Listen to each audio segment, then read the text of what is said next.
Well, Anthony, thanks for being here with us today. You're welcome. We have two students, one is senior and one is junior here with us. And Anthony is a flight nurse from the UC Health Center and Health Center in Cincinnati. And he's going to talk a little bit about his job today. Okay, how you guys doing? I thought I would do this today here at the actual hangar. I'm not on, I work night shift, but thought I would bring it out here so I could show you our helicopter, and I will take you inside here and kind of show you a little bit about flight nursing, kind of what we do inside the helicopter and everything too, as we talk here a little bit. So as Julie mentioned, I am a flight nurse through UC. The big thing with flight nursing is kind of in the realm of transport medicine, which would follow in like ambulances as well, for nursing to transport people between hospitals or sick patients from a scene, in our case, to the hospital itself. Obviously more familiar or more popular out kind of out west, where it's a little bit further distance between cities or between big hospitals and so forth, than it is here in Cincinnati, kind of the Midwest. There's hospitals and there's facilities pretty frequent all over, but even in Cincinnati here, we'll go out west to Indiana, we'll go out east over to Adams County. And we'll take flights for transfers up to Cleveland, down over to Huntington, West Virginia, down into almost the Tennessee border in Kentucky, and over into Indianapolis as well. So we can go anywhere about 150-mile radius around Cincinnati. A large majority of our transports, though, are interfacility. So it's things like we're trying to get a patient comes to an outside hospital or to a smaller hospital, and and they have a stroke. One thing you will learn if you guys are interested in nursing, going into medicine fields, anything like that, is that time is brain cells, time is heart cells, and so when you're having a heart attack or a stroke. So speed is of the essence for those type of things. So we, one of the things we do is just try to quickly get the patient from that outside facility where they've been stabilized. We get them down to the facility that can do either go in for a heart attack or for a stroke, either one, in to break up the clot and hopefully perfuse the brain or the heart so that they don't lose much function for it. We've seen a lot of really good results with that, and people are really surviving strokes with a lot less deficits and heart attacks as well than they have in the past. So that's kind of transport medicine in general. One of the things that a little different from me in a standpoint, when I left Carroll, I had no idea that I was going into nursing. I went to UD. My dad was worked at General Motors. Spent a lot of time in HR there. He was a recruiter and hired engineers and so forth. And so he kind of pushed me in that direction. I went to UD and I got a mechanical engineering technology degree, thinking that's what I was going to do. And that was kind of what he was encouraging me, because engineering was something that has a wide variety of uses. Could pretty much get a job anywhere as an engineer and could do different things, especially mechanical being very open. Could work on cars, could work on planes, could work on buildings, housing system, whatever it was. So he thought it'd be kind of encouraged me in that time to go there so that I could, have the flexibility to do what I wanted as I went through with my career. After I graduated with that, went down to moved to Cincinnati here because I took a job with Procter & Gamble here in Cincinnati. Spent 6 years working there on different things. Initially started working in diapers. I know it's always funny to say that, yes, graduated and I started working in diapers, but that's what we were working on. Trying to get the new Pampers, trying to make the new, actually the elastic around the Pampers, make it cheaper, but still be able to hold the diaper on babies' butts. It was, not what I figured I was going to be doing when I graduated with an engineering degree, but so you kind of find it, you need people to do all of those things. And bounced around a little bit then at P&G after that. I was kind of like, it was okay. moved on, started building machines for them. When you have a new to product or new to the market product, something like, hey, we want to try a new way to sample deodorant, which was what I was working on then. You can't really sample and make 10,000 of those things. You have to build a machine to do that. So that was what I next worked on. Spent some time doing that, building machines to create sampling products and so forth. So again, kind of interesting. A lot of times I could work with my hands and play with that.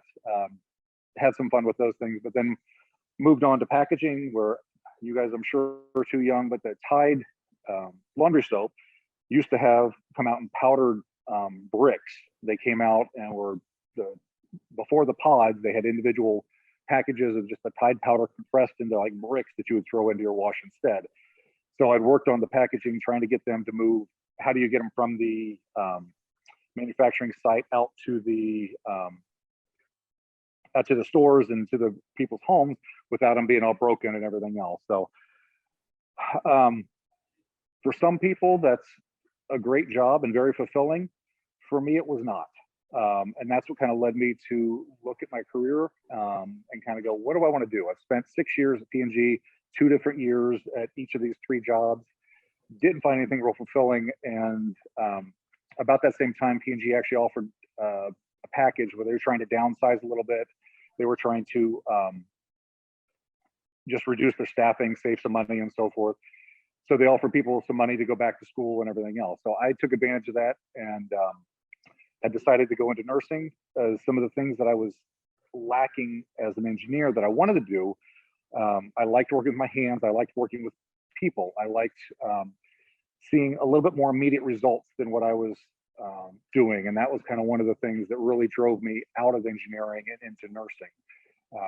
There's no more immediate results than you can see. Then you push a medicine and the person goes, oh, I feel better. Or, you know, something and suddenly their heart starts working again, or some things like that. So that was one of the really things that drove me into nursing.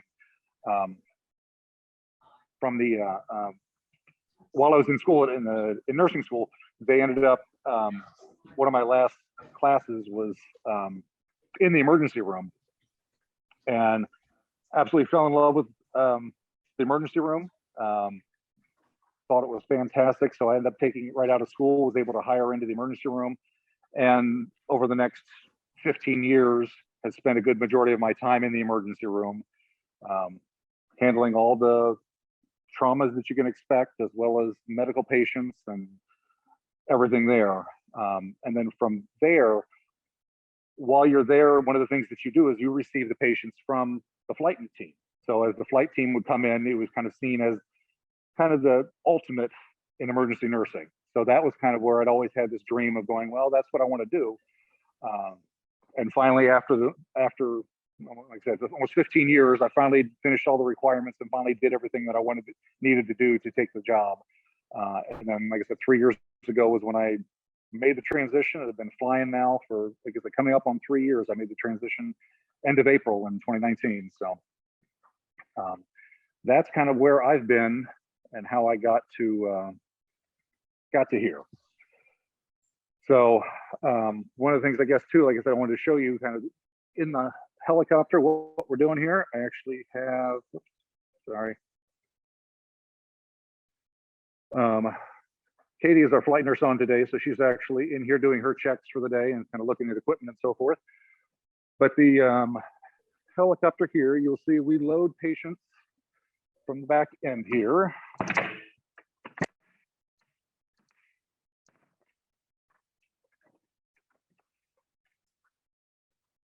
So you see from the back of the helicopter here, we load in with our stretcher. We'll pull that out, can unload, put our patient on, do what we need to do. Typically in the back of an ambulance or in another hospital and so forth. Bring them in, load them into here, and this is where we would transfer, do everything while in flight. You can see we do have a ventilator here, so we can take patients who are intubated from the ICU and so forth. We have IV pumps to draw a number of meds. There's 3 there, and we have 3 additional portable ones that are in the cabinets up there. Number of bags and equipment and so forth. more critical care bags that we can take things in that we need specifically for things like burns or trauma, things like that, that may not be around, that EMS or firefighters that are responding to the scene may not have access to. One of the things that's kind of particular for us,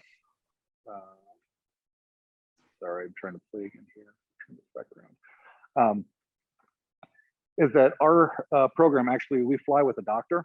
So we have a physician or a critical care NP that comes out with us. So we have a nurse and a doctor that responds to all the patients, which can allow us to start some things and to do some things that some of the other flight programs can't do.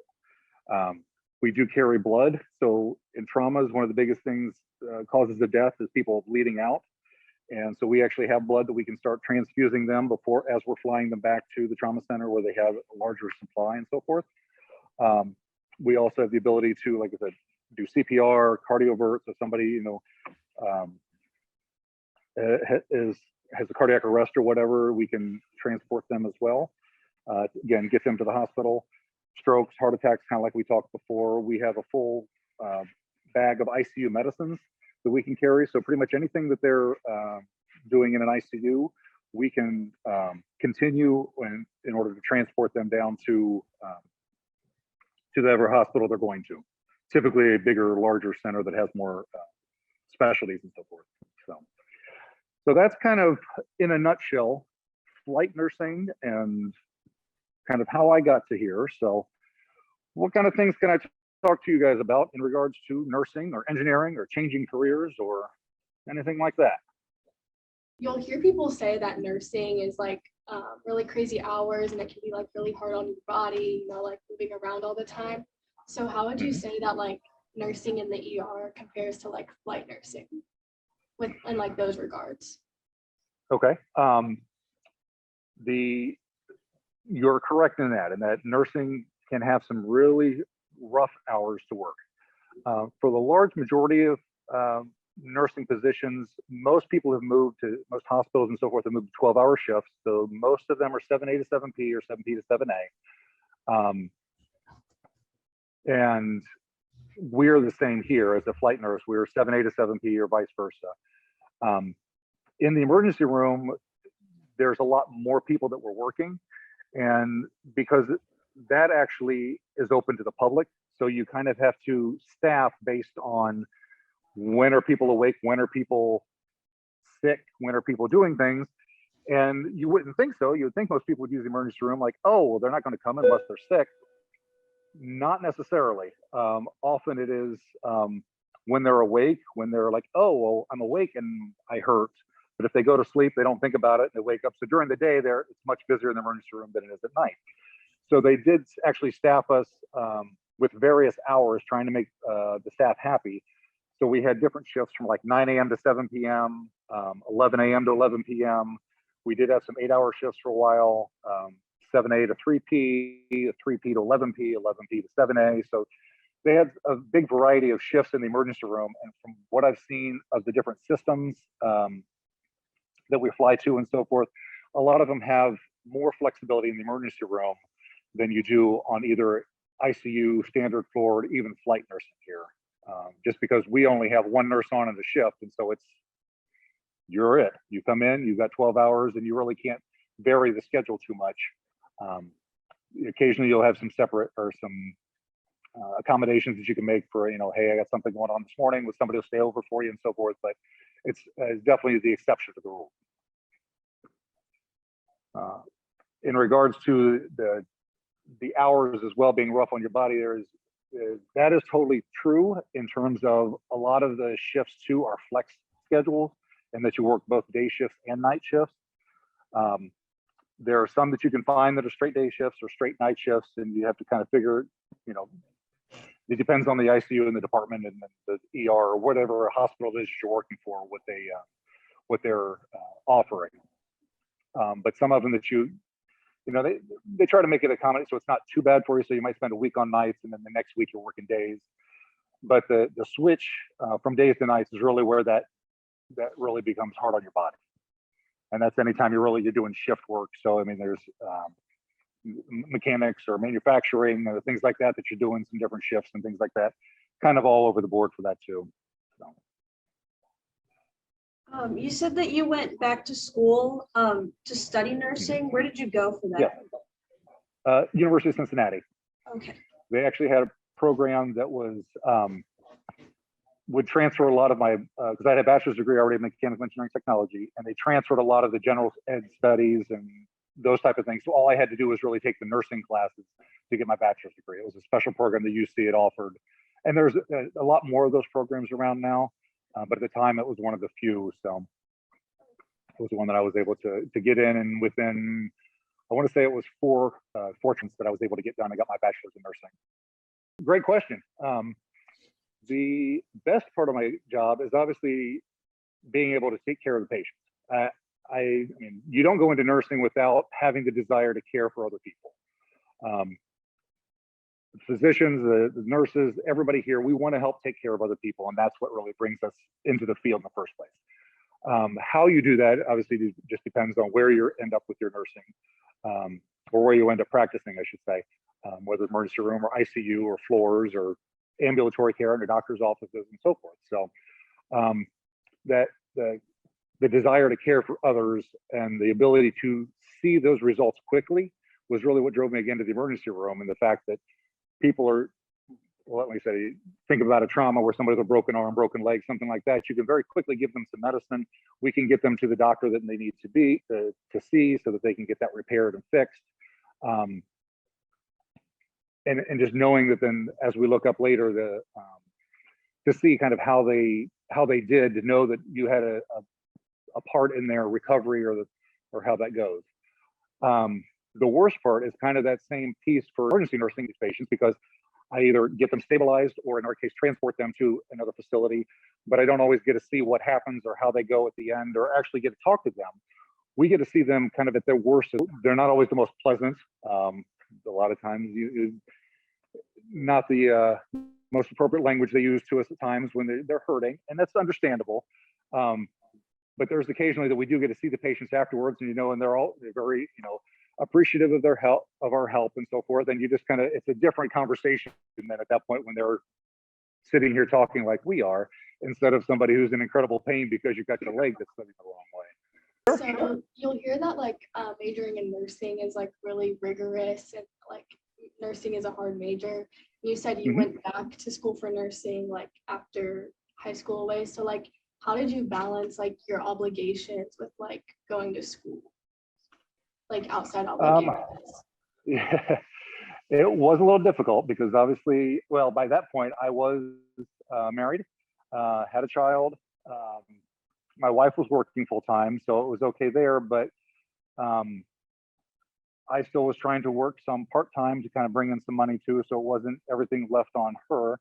We had a house payment, car payments, and it was definitely a struggle to get back to school again, and just getting back in the habit of studying, because there's definitely a habit you get into for how do you study, how do you take tests, how do you do all of those things. And then having 6 years that I didn't have to think about it, really didn't have to worry about that, to get back into that mode, it was a rough transition. I did spend a lot of time working with my classmates, because this program was set up for people who had bachelor's degrees and other things. There was other people in that same situation. So there was a number of people that we had same type of thing where they'd been out working for a little while, or a few people had gone straight in from one degree into the other because they changed their minds at the end of their bachelor's degree and said, well, I don't really want to practice in this. I'm going to go to nursing. And so within just the extra year that they needed, they were able to get a nursing degree as well. You just really did a lot of study groups, a lot of working with people who were just in the same situation, which made it a little bit better. I luckily, like I said, my wife was very understanding, and we were able to, my son was old enough that he was able to go to daycare and so forth. So we were to make some accommodations there. Neither one of us had family in the area, which made it difficult, because your family, you will find as you grow up and have a starter family, they are a huge help to have around just in the same city, that you can do something like, hey, mom, I got something emergency came up. I could use a babysitter tonight. And there's things that family can help you with. I left the city. Like I said, obviously grew up in Dayton, went to school there, and moved to Cincinnati because I was thinking that I wanted to get out and get away from the family because I was like, I want to do my own thing. This is too much. My parents are around all the time, and every place I'd go to the store. My mom and dad were very outgoing and involved at Ascension. So everywhere I went, somebody would go, "Oh, aren't you Bill and Dee's son? Oh, aren't you,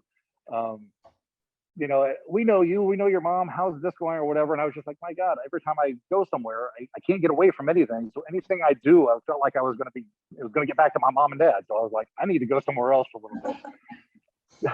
So I tried to make it close. I mean, an hour, I thought, it's not that big of a deal. And I still get up to date. I'm coming up tomorrow to Ascension's Fish Fry with my mom. So we'll be, so it's not too far away, but I can see the advantage or the desire to get out of the city, to get away from and stretch your legs a little bit. But I also now recognize the benefits of having family in the area. I have done a little bit of teaching as well. When I was at Cincinnati State, I taught some of the intro to nursing classes, like into the first quarter classes and so forth. One of the big things I would say is get your hands dirty. Get in, find a job as a PCA or nursing aide somewhere on the floor. It only takes one semester of nursing class that you qualify to get a job as a PCA and so forth. Get your hands dirty there, because as a PCA, you can see all kinds of things and recognize whether or not you want to do this or not. And even if not, and you decide this isn't for me, it's easy enough to go on quite a bit, you'll gain a lot of experience in the same type of things that I worked in a paint store growing up too, and I was in high school. So I did a lot of service there and helping take care of customers and finding paints for them and things like that. So it was easy. I guess my other suggestion is some kind of a service job, some kind of a service experience that I think would help. A lot of people I knew also like going into EMS. It's also an excellent precursor. They were starting to get into, they get their EMT basic, and they could start running for a fire department and start doing some things like that. Now as a flight nurse, I actually had to go back and get my paramedic. I don't know, where did I cut out, or what was anything that I was in the middle of? You were talking about service job, I think. Yeah. So yeah, that's what I would say would be some kind of service jobs and so forth. So did you hear me anything about the EMT or firefighting?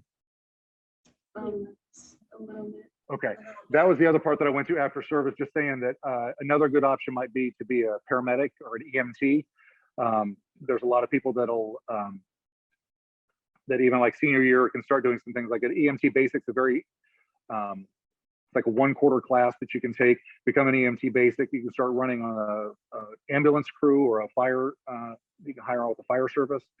I can start getting some experience then in emergency medicine, because you're starting to respond to firefight, to fires, to car accidents, to any of that stuff.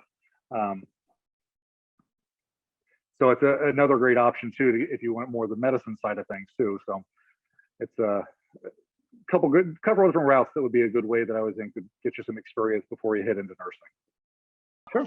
You had to take your NCLEX for nursing. Did you Yes. find that like your major, like the things that you were learning and lectures and clinicals and stuff helped a lot with it, or did you have to go to like a lot of outside sources to study for it? No, a lot of it was, I mean, what our classes were taught. That was the good part about it. They really kind of focused on that. You do have to take, at least we did at the time, and I've heard a lot of people are still taking them, is the HESI, which is kind of a practice test that they take before the NCLEX. Very similar type thing, 150 questions. All of these are multiple choice, same type of thing. And you find they're very standardized tests. They're very similar to all of these ones. The EMT, I had to take that as a standardized test, very similar. To get my paramedic, I had to take the same type of thing. I have a certification in emergency nursing. I had to take one of those too. So all of these tests, really, once you get into medicine, it's very similar type. They ask the same type of questions, the same, and they really will focus on kind of hammer that in through classes that you're practice. How do you take these questions? How do you answer these? Whether I know there's a difference like ACT versus SAT that some of them you're supposed to take all the way through and just go ahead and answer and guess if you don't know, and then others are like, if you don't know, don't take a guess because it'll count against you. So they will focus, your teachers and professors will help go over all that stuff multiple times before you ever get a chance to take the NCLEX. You'll be well prepared for it. Are you looking into nursing? Are you interested in that? Yeah. Okay. Where are you headed? It's good. I'm glad to hear it. We need it. It's a career that's going to give you plenty of opportunities that you can move around as nursing, because you've got, like I said, both emergency stuff that I've been doing, but also, like I said, ambulatory. So you get more doctor's office type stuff, which is not as physically demanding. You're not, lifting patients as much and so forth. You do a lot more charting and still give medicines and things like that. But then you can get, like I said, into the ICU, where you can get really in depth into a certain body system, like a cardiac ICU nurse. The heart inside and out. My wife worked at the cath lab for a while, as well as the cardiac ICU. And even though she's back in emergency medicine now, I still ask her questions about cardiac, because that's what she spent years doing. So she knows the heart inside and out, as well as procedures that go on with it. And then there's others that you spend time in the neuro ICU, and those guys are all focused on the brain, and all about that, the brain surgeries and kind of how those respond. So it's really a ton of places that you can go to. You can get as in depth into a particular body system as you want, or as broad as you want. Kind of the emergency medicine is where we always consider ourselves jack of all trades and master of none, because we know a little bit about everything, enough to get you stabilized and safe, and then we get you to the specialist who can fix you. So what are some things about Carroll that feel prepared you for your job?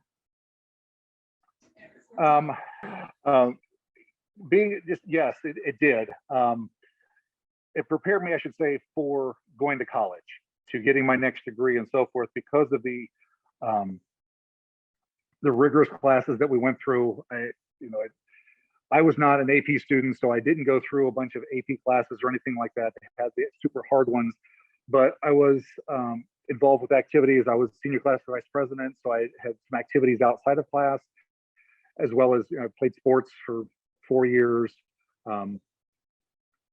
Was able to kind of learn how to balance both studying, getting good grades so that I can get into school, as well as doing some outside activities as well, which I think transitioned well for when I went to UD. I also did stayed very active in my community, or in the campus life and so forth there.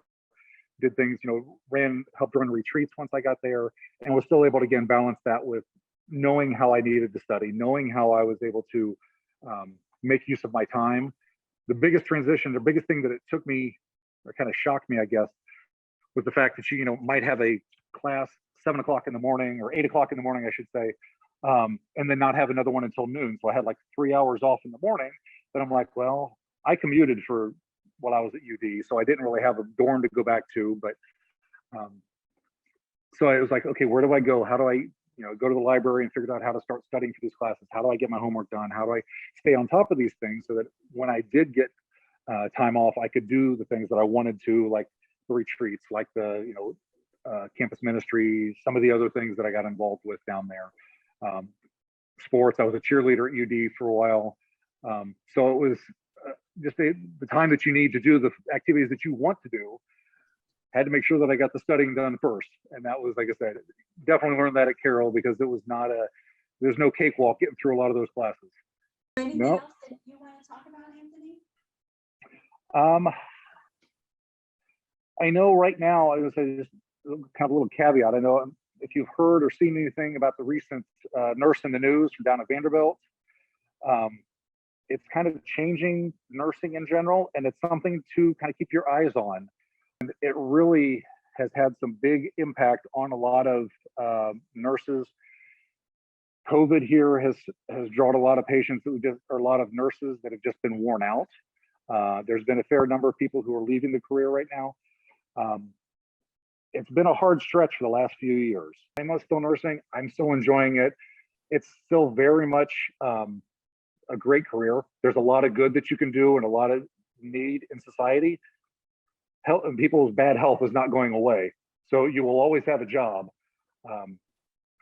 It is a transition and so forth, even from like when Obama started to get the Obamacare and the getting everybody insurance and so forth, we've seen a change in how healthcare has been from prior to that until to now, how more people got insurance and more people are seeking help. And we're really focusing on more preventative health than it is the reactive health that we had before, where people would wait until they got sick, then they come to the hospital or the doctor. And so there's going to be some big transitions, big changes here in nursing and healthcare in general.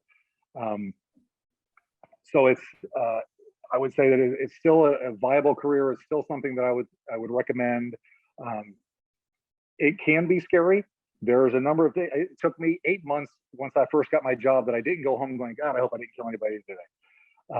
It can be scary with the medicines we're giving. They are very dangerous. So you have to make sure you take this seriously in what we're doing and everything, because like I said, we do give medicines that can have reactions to people, and you're seeing people at their most vulnerable. So you need to be able to have the respect for life that they're trusting you with their life and their needs and so forth. And so you have to kind of honor that respect to do best for society with them. Thank you so much, Anthony. Thank you for everything that you do. Oh, sure.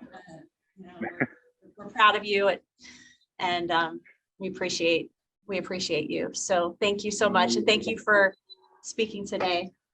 Sure. Well, I hope I could help. I hope you guys got something out of it, and good luck in nursing here. Like I said, feel free to contact me again if you have shoot me an email address or a question or anything like that. I'm happy to help. Okay, great. Thank you. Thank you again.